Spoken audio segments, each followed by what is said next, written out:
The slide is visible on your side? Yes, sir, it is visible. Okay.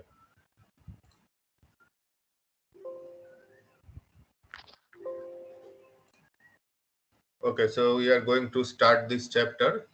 So first we will consider a few outline of this chapter, lubricants chapter we will consider. So here in this part, this chapter is mostly it is descriptive type. Okay, two numericals are involved in this chapter. So in the following slides, one sample numericals will be shown to you. So mostly you can expect a descriptive type or explanation type of question from this chapter.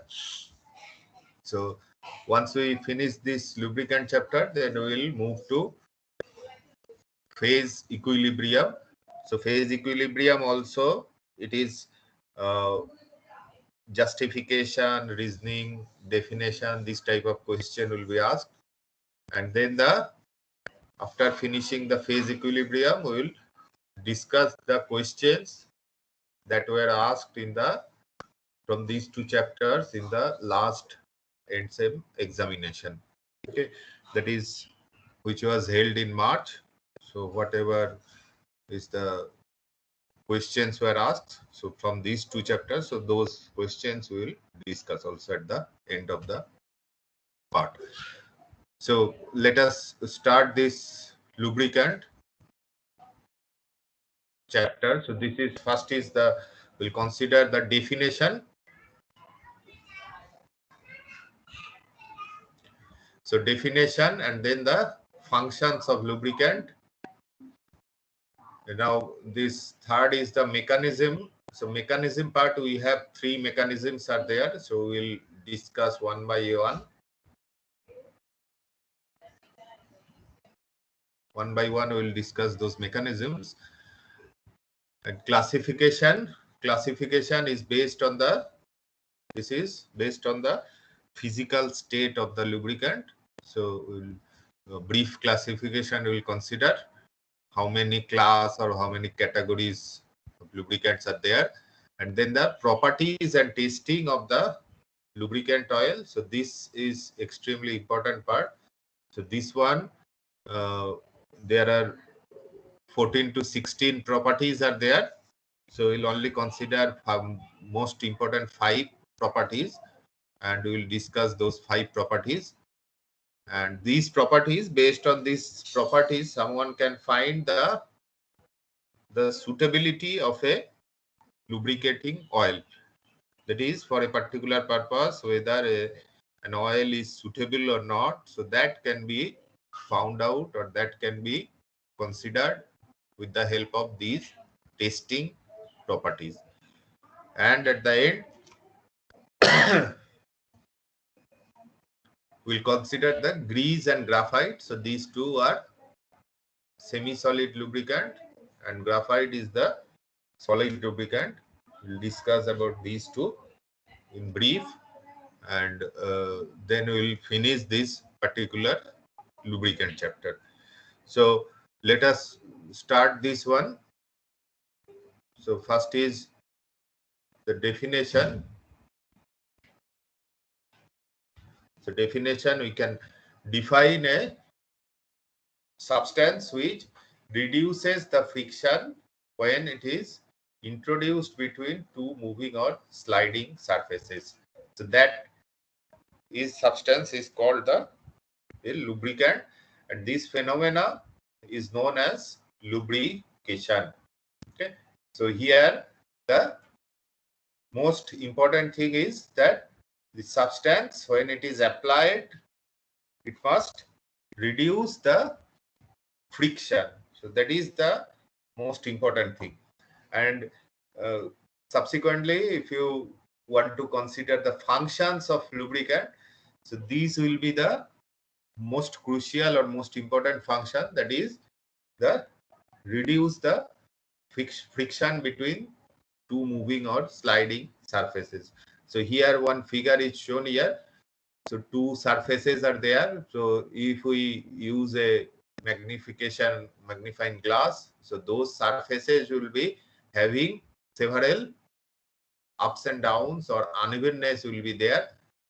Now, whenever we are applying the lubricants, so this lubricants will be existing or will be placed in between these two surfaces.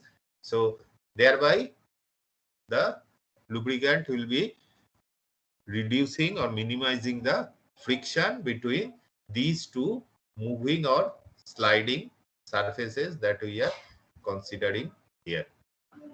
So this is a very simple picture. So with the help of this thing or this matter can be understood. Now coming to the second function, it is also reduces wear and tear and surface deformation by avoiding direct contact. So this one is the from the previous figure also you can understand. So if the lubricant is applied, so the direct contact can be between those two surface contact can be avoided and thereby the surface deformation can be reduced. Then the third one, this one, remember this particular function, this we are going to consider. This is for liquid lubricant or lubricating oil.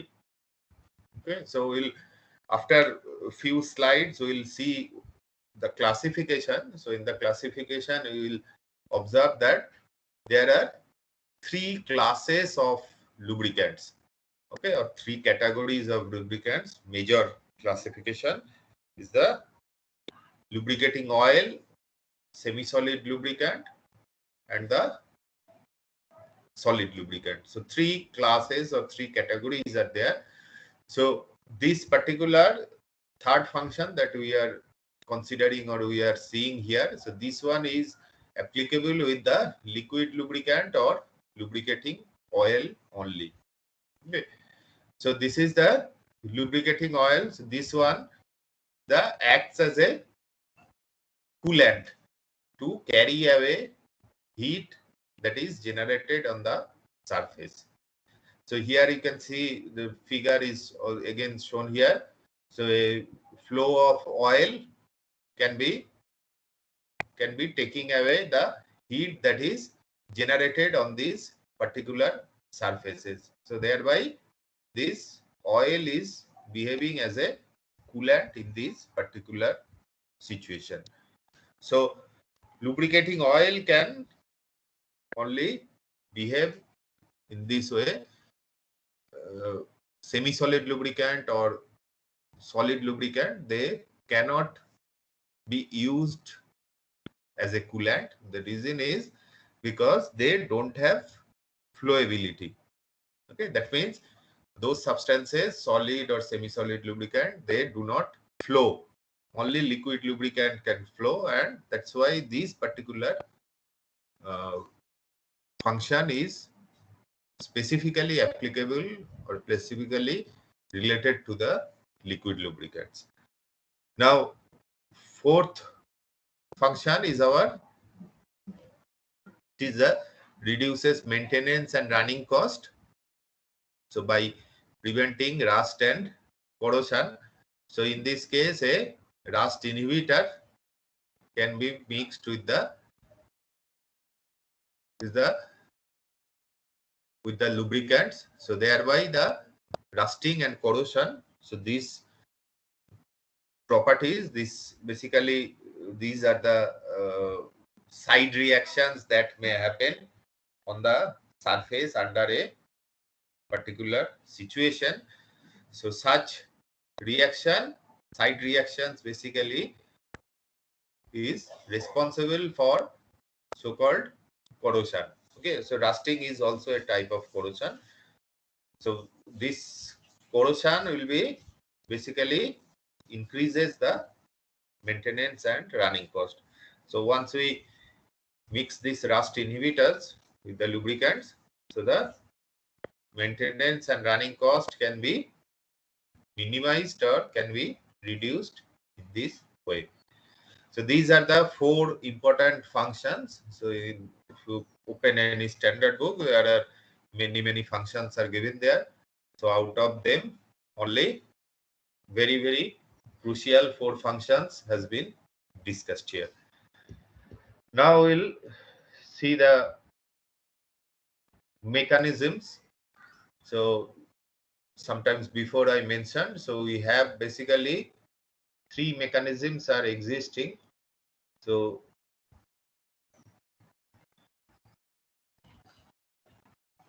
3 mechanisms. With the help of these 3 important mechanisms, we will be discussing one by one. So first is the hydrodynamic lubrication. This is the first mechanism, also sometimes called as fluid film lubrication or thick film lubrication. So in this type of lubrication, there is a bulk or thick lubricant film will be present between the moving or sliding surfaces. So you can see this figure is shown here. So thick layer of lubricant is present, and this type of lubrication we observe in case of light machines like sewing machine, watches, etc. Okay, so this type of situation we can observe this hydrodynamic lubrication or fluid film or thick film lubrication. Now here what is the lubricant that is being used in this particular lubrication? So that is very important. So lubricant that is used for this hydrodynamic lubrication, so that contains a hydrocarbon oil which is mixed with 2 additives. So this is a new terminology that is coming here. So these 2 additives are long chain polymer and antioxidants. So these additives, what are these substances?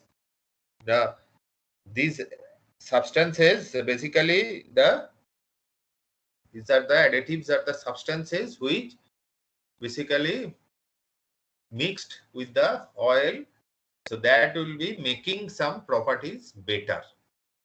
Okay, so that much is the someone can consider. So these are the substances that are mixed to make some properties better. So that is the called the additives. So here in this case, so remember whatever oils we are getting from some source, maybe fractional distillation of petroleum or maybe some other way. So those oils may not be having all the required properties. Required properties means the properties which are required under that particular condition or particular situation. So to make those properties better, so these substances, these which are called additives, they are mixed with the oil. So in this case, we are adding 2 additives. So one by one, we will discuss why these are being added. So now one property, this is a viscosity property. So viscosity of a liquid substance is basically is inversely proportional to temperature. So I think you can remember viscosity property definitions. Obviously, you can get it from any standard textbook. In a very simple way, you can consider that it is a property which is opposite to that of flowability. That means if a liquid is highly flowing or easily flowing, so its viscosity will be low. On the other hand, if the liquid is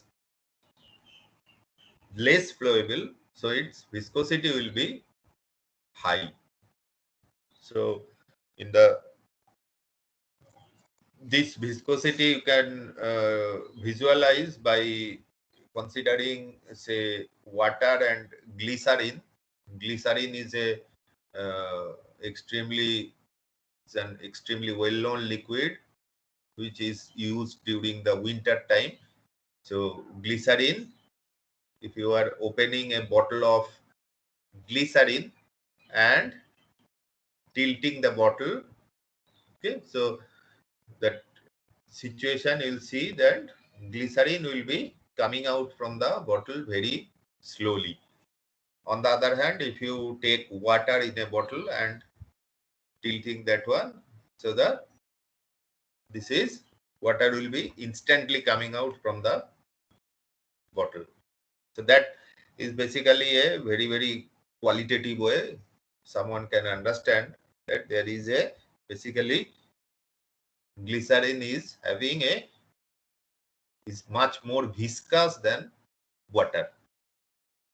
So that was a daily life, that was an example of viscosity.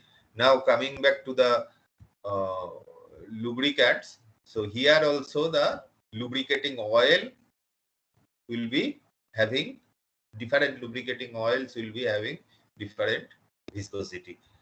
Now this viscosity basically oil to oil, it is differing due to carbon-carbon chain length, different carbon-carbon chain length, and different types of substitutions. So now this, in case of hydrocarbon oil, as you know, this is a common well-known fact that for liquid substance the viscosity, this will be inversely proportional to temperature. So this fact is well known to us. So this one, if you can remember, if you open your 10+2 level book, or if you can recall them your memories, so you can get that liquid substance viscosity and temperature, they are basically inversely proportional. That means if temperature is increased, viscosity will be decreasing. So this thing basically, this viscosity temperature inverse correlation, this will be applicable with hydrocarbon oil also. So here in case of hydrocarbon oil, this viscosity will be decreasing with increase in temperature. So increase in temperature can happen due to friction or maybe due to the season change. Okay, so temperature increase may happen maybe due to temperature season change, or maybe due to friction of the surfaces. So anyway, the increase in temperature basically decreases the viscosity. So whenever viscosity is decreased, so remember that this oil becomes thin. That means the whatever film is present in between these two moving or sliding surface, so that becomes basically thin. That means these two surfaces will be coming closer to each other. Okay, so this whole film will be getting thin when the viscosity is reduced. That is due to increase of the temperature. When viscosity is reduced, there will be a that oil, lubricating oil that was present, that will be getting thinner, and there will be a chance of friction will be more. So here in this case, the long chain polymers, these are basically substances which are added so that they can maintain viscosity of the oil almost constant. So this will be helping to maintain the viscosity under the all temperature change. The temperature change maybe due to seasonal change, or it may be due to other reason. So this basically helping to maintain the viscosity of the oil almost unchanged. So that means basically the drastic change in viscosity may cause a disturbance in the lubrication. So these long chain polymer, when they are mixed, so they will be basically helping to maintain the viscosity almost constant. So thereby this will be helping us to maintain the viscosity constant, and your lubrication will be continued for longer duration. So this is the reason we are adding this long chain polymer in this case. Now second one is the Sir, anti. why it should be long? Why can't the small Small hydrocarbons? molecule, they are already hydrocarbon oil or this lubricating oil, they are having generally a large carbon-carbon chain length. Okay, so if you are using a very small molecule, that may not be having enough effect on overall effect of that viscosity property. Okay, Sir, so which one shows the effect, sir? huh? Which part of the hydrocarbon shows the effect? It is a overall part. It is carbon chain length and substitution both. So substitution, it may be a different functional group, or it may be say other maybe aromatic or say aliphatic. There also some change will be leading to some differences. Now thing is, if your uh, small molecule, if you are adding, so in this whole whatever large molecule that we are intending or you are trying to maintain the viscosity, that may not be very much successful, because it is a viscosity, this is a bulk property. So if you have to have the overall effect on the for that molecule, overall effect, if it is overall effect, then only you can see that uh, viscosity is maintained. So if you want to have that one, in that case you have to have a relatively longer chain molecule. That means polymer is being added there. Okay, so that will be helping to maintain, will be mixed with the oil, and that in turn will be helping to maintain the viscosity. So it cannot be, remember, it cannot be constant, but drastic change in viscosity can be minimized. This change cannot be made zero. Okay, it temperature is changing, slight change may be there, but the idea is that this change should not be a very large value. So that minimization is being done with these long chain polymers. Okay, sir. Understood. Now, antioxidant, second additive we are considering here. So hydrocarbon oil, we have some, say it is obtained from fractional distillation of petroleum, and unsaturated hydrocarbon will be present. Okay, so unsaturated hydrocarbon, which are, say, remember these are your the carbon-carbon double bonds, that type of unsaturation, those are present, and these will be getting oxidized, and a gum formation will be taking place. So these gum basically disturbs or hamper the proper lubrication. So to minimize this one, this gum formation, we are adding antioxidant. So one example is 4-amino-phenol. Now here the important thing is that we are using this one.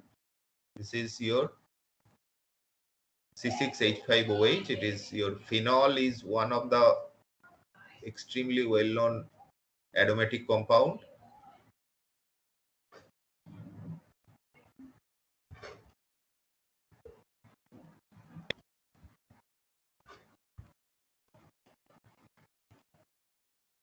This is your 4-amino-phenol.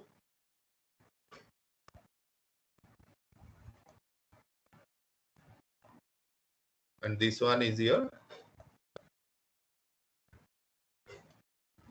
phenol. Okay, so now thing is why we suddenly became very much, why this molecule became very much important. The thing is phenol is having a property that it reacts with oxygen very, very easily. Okay, and this property of phenol was well known more than 100 years before. Okay, phenol is basically a colorless substance, and its melting point may be around 29 degrees Celsius, 28 to 29 degrees Celsius. So if you are considering your temperature, ambient temperature is 25 degrees Celsius, phenol will be colorless solid. If say your ambient temperature is 35-40 degrees Celsius, it will be converted to colorless liquid.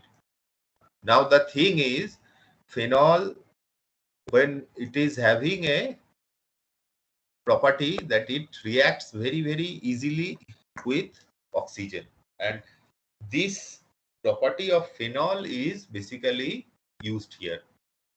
So when phenol reacts with oxygen, it produces some oxidized compound, and those are compounds are something like quinone is formed, semiquinones are formed.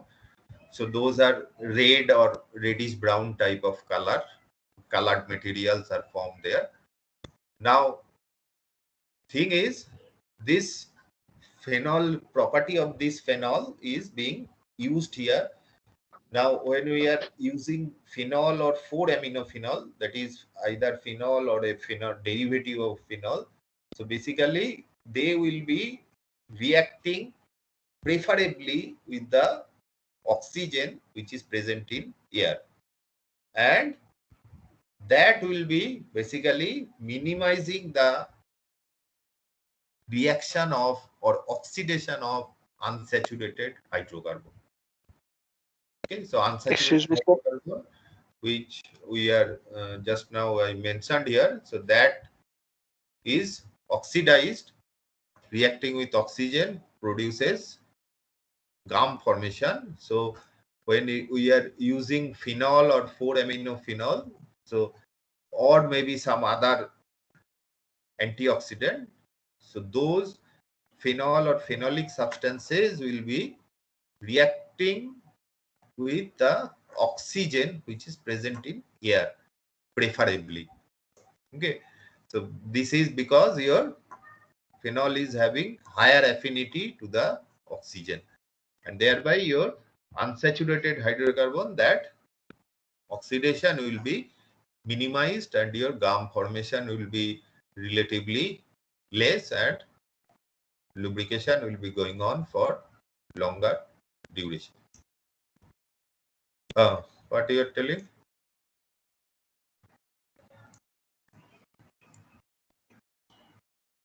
Someone was asking something.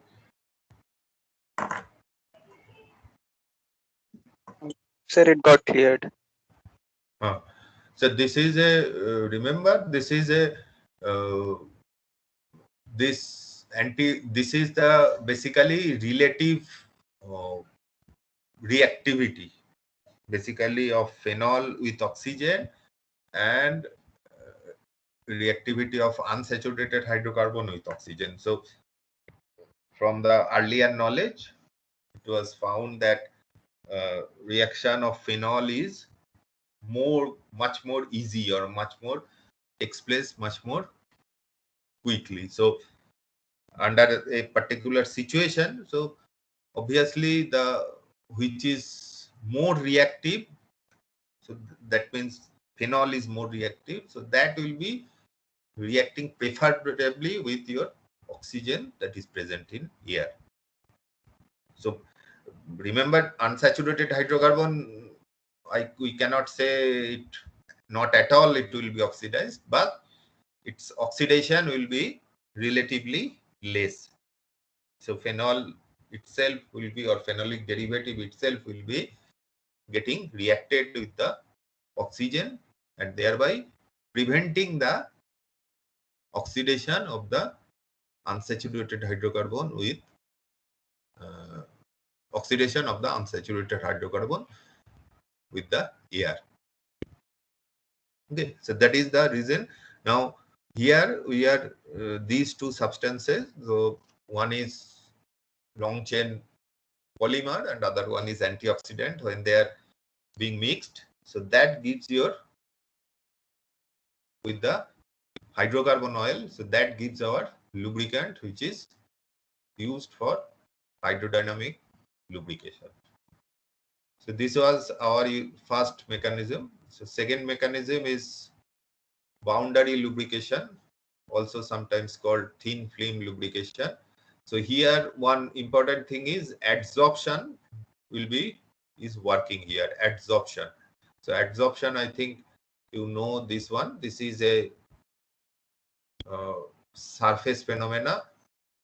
So unknowingly, so you have seen hydrogenation of alkene to alkane. So you can remember that is a carbon-carbon double bond was reacted with hydrogen gas to form carbon-carbon single bond. Okay, that was hydrogenation of alkene to alkane. So there a nickel catalyst was used. Okay, 11, 12, you have seen this one. So the thing is basically that reaction, actually adsorption will be working there. So those so-called the basically alkene will be getting adsorbed on the surface and the reaction will be taking place with hydrogen, and then your alkane formation will be working there or taking place there, and then alkane will be coming out. So that was a reaction which was told to you as nickel catalyst. So basically catalyst is working on the mechanism of adsorption there. So not only this one, many other situations, say Haber process, ammonia preparation, contact process, sulfuric acid preparation. So those situation basically adsorption is a very, very crucial property that is working there. So due to this property, what is happening? Basically on a particular surface, maybe a liquid or maybe a gaseous material will be getting more populated. Okay, so in case of alkene to alkane, they are your hydrogen that is adsorbed there. So there the reaction is happening. In case of say if you consider activated charcoal and if you mix with acetic acid, so that gives a acetic acid will be adsorbed on the charcoal surface. So that is acetic acid, the liquid is being adsorbed on the solid surface. So there are many examples are there in the different situations. So we are not going to consider those things. Only thing is here that adsorption phenomena is working here, and a thin layer of lubricant is adsorbed on the metallic surface. So that adsorbed layer will be giving us a necessary lubrication. So this is the thing you can in the figure small figure is shown here. You can see that one. So here in this case, it is a graphite or molybdenum disulfide that may be used, or it may be a sometimes mineral oil with small amount of fatty acid or fatty oils that may be used as lubricant for boundary lubrication, or it may be vegetable and animal oil and their soap. So depending on the whatever lubricant is used here, so these are the most widely used few lubricants for the boundary lubrication. So whatever is being used, basically the adsorption will be is working in this case. Okay, so it may be physical or maybe chemical adsorption. So that will be working and giving the boundary lubrication for those two moving or sliding surfaces. So this was our second mechanism, boundary lubrication. And third one is the extreme pressure lubrication. This is very, very important.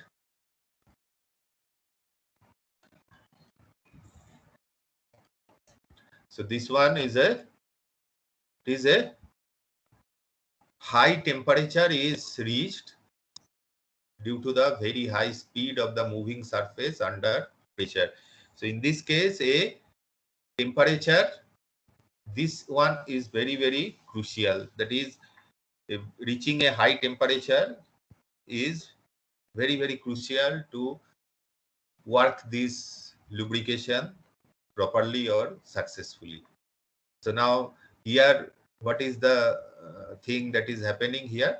Now we are basically using extreme pressure additives in mineral oil. So this is our lubricant that is being used here, and extreme pressure additives, these are chlorinated ester, sulfurized oil, or it may be tricresyl phosphate. So at high temperature, these basically will be, these additives will be reacting with metal surface. So that is the most important thing here. At high temperature, a reaction will be taking place between these additives and the metal surface. The metal chloride, sulfide or phosphide is formed as stable film. So this is the thing that is basically happening here. I mentioned reaching or attaining a high temperature is very important. So at the high temperature, whatever additives were added, so that will be reacting with the metal surface and produce metal chloride, sulfide or phosphide. So this in the form of durable or stable film. So this stable film, this metal chloride, sulfide or phosphide, stable film, these are having higher melting point. So that's why they won't be destroyed, or they can withstand high temperature also. So once this chloride, sulfide or phosphides are formed, they won't be destroyed easily. Their melting points are higher, so they will be remaining as the film for a longer duration, and your lubrication will be continued on the surface. So this way, this extreme pressure lubrication, this is the third mechanism that we have considered in this case. So classification is based of physical state.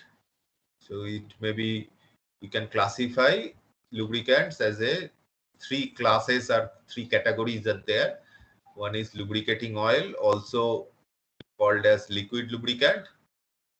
Second is the grease, also called as semi-solid lubricants. These are semi-solid lubricant. And third class or third category is your solid lubricant. So these are the three categories or three classes of lubricants. Again, someone can have the classification of lubricating oil into animal and vegetable oil, mineral oil, and your blended oil. So animal and vegetable oil, this is coming from your animal fat or vegetable seed. Okay, we can get it from animal oil, animal fat or vegetable seed. This animal and vegetable oil is coming. Mineral oil or petroleum oil, this is coming from fractional distillation of petroleum. And third one is your blended oil. This is the oil which is day-to-day life. In many situations, we are just purchasing the oil and applying or using on the surfaces. So many of them are blended. That means manufacturer already has mixed the required additives with the oil so that that oil can be purchased and directly applied on the required surface. So many blended oil are day-to-day life situation we are using there. So this is our classification. So we'll stop here. Next class we'll continue with the